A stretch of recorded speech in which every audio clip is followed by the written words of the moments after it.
नमस्कार दोस्तों, real study में आपका स्वागत है।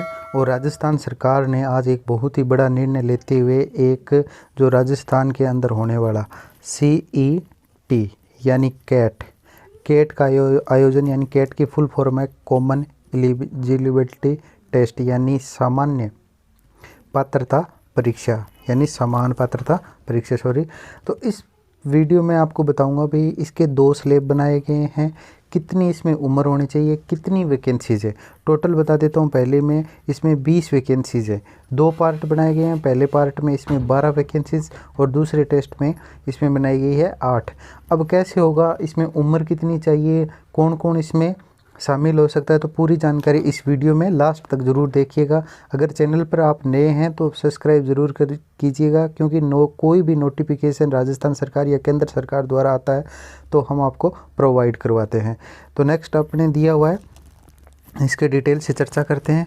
तो ये होगा वो 2 भागों में होगा, संगणना सूची 1 और 2 यानी परीक्षा है जैसे CTET और RET के जो एग्ज़ाम होते हैं उसी प्रकार कितने भागों में ये होगा, 2 भागों में होगा। एक का स्तर होगा 12वीं स्तर और दूसरी का स्तर होगा B मतलब ग्रेजुएशन या हम कह सकते हैं स्नातक, यानी जिसमें BA BSc BCom वाले बैठ सकते हैं। ठीक है। और इसके अंतर्गत 2 ही योग्यता चाहिए। इंपॉर्टेंट ये है, दिमाग में बिठा लेना भी, 2 ही योग्यता। 2 योग्यता का मतलब है भी या तो आपको 12वीं पास होनी चाहिए या आपकी भी ग्रेजुएशन होना चाहिए। और कुछ एक पोस्ट है उनमें आप अगर 8th क्लास भी पास हैं तो भी आप शामिल हो सकते हैं। तो आगे दिया हुआ है इन्होंने कि समान पात्रता परीक्षा है वो होगी साल में 1 बार। ये ध्यान रखना है, साल में कितनी बार होगी, 1 बार होगी। ये देखिए दूसरा लाइन दिया है इसमें, स्नातक और उच्च माध्यमिक श्रेणी योग्यता के आधार पर लेवल इसमें 2 गए हैं, T1 और 2 उल्लेखित पदों में पृथक समान पात्रता परीक्षा आयोजित किया जाएगी। और इस परीक्षा का आयोजन है वो 3 नंबर पॉइंट देखिए आप, 3 नंबर में दिया हुआ है RSSB। पहले इसमें 3 RS आते थे, अब इसका नाम चेंज कर दिया गया है, राजस्थान कर्मचारी चयन बोर्ड द्वारा किया जाएगा। तो सीधी सी स्वाभाविक सी बात है, राजस्थान जी के अच्छा कर लीजिए, क्योंकि आपको पता है ये बोर्ड राजस्थान जी की कैसा देता है। नेक्स्ट आगे दिया हुआ है 4 नंबर, आप देखिए इसकी जो परीक्षा होगी वो बहुविकल्पीय होगी, यानी ऑप्शन होंगे इसमें। जैसे सामान्य परीक्षा होती है A B C D, उसी प्रकार से ये परीक्षा होगी। ठीक है। नेक्स्ट हम बात करते हैं, नेक्स्ट में दिया हुआ है भाई इसमें 3 स्तर होंगे। ठीक है, जो मतलब कहाँ कहाँ कैसे कैसे भी बोर्ड के, वो स्टूडेंट को इतना पढ़ने की ज़रूरी नहीं है, ये जो है कर्मचारी उनके अकॉर्डिंग है ये बातें। और उसके बाद 6 नंबर दिया है भी, इस जो पात्रता परीक्षा है इसमें जो अंक आएंगे वो सार्वजनिक किए जाएंगे, यानी कोई भी वो देख सकता है कि किसी के कितने बने हैं। और सबसे इम्पोर्टेंट बात, इसमें कोई न्यूनतम नहीं होगा, मतलब कोई न्यूनतम अंक नहीं होगा, क्योंकि इसके पात्रता के आधार पर जो भी प्रतियोगिता आगे दूसरी परीक्षा होगी उसको एलिजिबल किया जाएगा। जैसे RET के अंदर 150 में से 90 नंबर लेने ज़रूरी होते हैं, वैसे इसमें किसी में कितने भी नंबर आए कोई ज़रूरी नहीं है, सिर्फ आपको इस पेपर में बैठना ज़रूरी है। वो डिपेंड करेगा आगे वैकेंसी कौन सी होगी।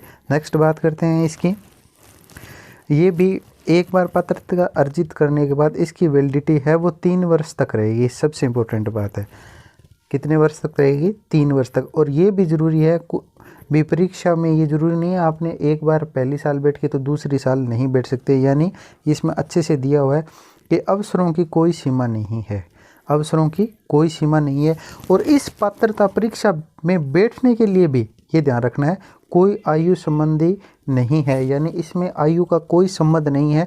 पर इसमें जैसे पोस्ट आएगी, जैसे LDC की आ गई, पटवारी की आ गई, ग्राम सेवक की आ गई, उसमें जो एज चाहिए वो डिपेंड करेगा, मतलब दूसरा जो फाइनल आपके सामने होगा वो डिपेंड करेगा। नेक्स्ट हम बात करते हैं, वो आपको दिया हुआ होगा,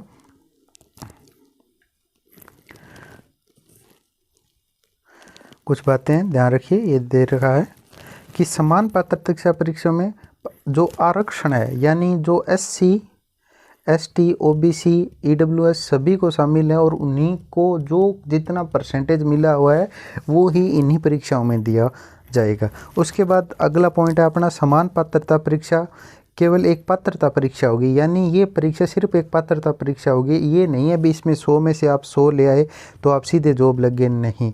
ये ध्यान रखना अच्छे से भी, ये फाइनल एग्ज़ाम नहीं है, इसमें अच्छे से दिया हुआ है, देख लीजिए आप। इसके आधार पर अन्य पदों के अंतिम चयन के लिए गणना में शामिल नहीं किया जाएगा, अर्थात केवल इस परीक्षा में शामिल होने अथवा उच्च अंक प्राप्त करने पर किसी भी अभ्यर्थी को किसी भी पद पर चयन के संबंध में कोई अधिकार नहीं मिलेगा। ये नहीं है भी आपने 100 में से 100 नंबर लिए तो भी मुझे तो नौकरी दे ही दो, ऐसा कुछ नहीं होगा। उसके बाद सबसे इम्पोर्टेंट बात है, ये हरियाणा में भी शुरू कर दिया और राजस्थान में भी शुरू हो गया है, वन टाइम रजिस्ट्रेशन। यानी अब इसका मुख्य उद्देश्य यही था भी हम बार बार फॉर्म भरवाने जाते हैं, तो बार बार जो ई मित्र वाले हैं वो पैसे लेते हैं, कई बार हमारा फॉर्म रह भी जाता है, तो ये फॉर्म है वो सिर्फ एक बार हो गया, यानी वन टाइम रजिस्ट्रेशन। और इसमें ये भी है भी ये ज़रूरी नहीं है भी आपकी कोई फॉर्म में गलती होगी तो मिस्टेक आपकी सही नहीं होगी, वो भी आपकी अच्छे से सही कर सकते हैं। यानी इसमें सिर्फ क्या होगा, वन टाइम रजिस्ट्रेशन होगा, ठीक है। उसके बाद देखिए आगे, संलग्न वर्णित पदों में समान पात्रता परीक्षा प्रावधान संबंधित सेवा समूह नियमित बनाने का कार्यक्रमिक विभाग द्वारा किया जाएगा। इसके बाद ही समान पात्रता परीक्षा का आयोजन किया जाएगा, यानी पहले ये देखा जाएगा भी कौन कौन से इसके अंतर्गत आएंगे। उसके बाद देख रहे हैं आगे, देखिए समान पात्रता परीक्षा 13 नंबर पॉइंट है, समान पात्रता परीक्षा संबंधी प्रावधान से पहले विज्ञप्ति पदों की भर्तियों पर लागू नहीं होंगे। यानी इससे पहले जैसे अब जो वैकेंसी आई है, मतलब राजस्थान के अंदर जो पटवारी की वैकेंसी पूरी होने वाली है, एलडीसी की आई हुई है, डेयरी विभाग में आई हुई है, जो भी जितनी भी वैकेंसी आई हुई है उन पर ये पात्रता परीक्षा प्रभावी नहीं होगी। ये पात्रता परीक्षा आगे आने वाले नेक्स्ट जो एग्ज़ाम होंगे उन पे प्रभावी हो। यानी जो पटवारी की तैयारी कर रहे हैं उनको टेंशन लेने की ज़रूरत नहीं है, ना ही तो उनका सिलेबस चेंज होगा, कुछ भी चेंज नहीं होगा, ठीक है। हम बात करते हैं आगे नेक्स्ट भी कौन कौन सी पोस्ट है इसके अंदर, जितनी पोस्ट है देखिए, दो इसमें लिए गए, दो लेवल हैं, एक है ग्रेजुएशन लेवल। देखिए पहले उसके अंतर्गत कौन कौन सी पोस्टें आएंगी। राजस्थान इंजीनियरिंग सब कोऑर्डिनेट सर्विस, यानी जिसे जेलदार बोलते हैं, वो इसके अंदर शामिल है। जितनी भी पोस्ट है मैं बता रहा हूँ, अच्छे से देख लीजिएगा। राजस्थान सब कंडक्टर अकाउंट सर्विस रूल्स, यानी जूनियर अकाउंटेंट इसके अंदर आएगा। उसके बाद टीएरए भी इसके अंदर आएगा, टैक्स असिस्टेंट्स भी इसके अंदर आएगा। उसके बाद इंडस्ट्रीज़ एरियाज़ होते हैं, मैं direct industries officer, manager industries, investigator inspector, ये सभी आएंगे। उसके बाद जो महिला हर बार सुपरवाइज़र की वैकेंसी आती है वो भी इसी के अकॉर्डिंग होगी, ठीक है।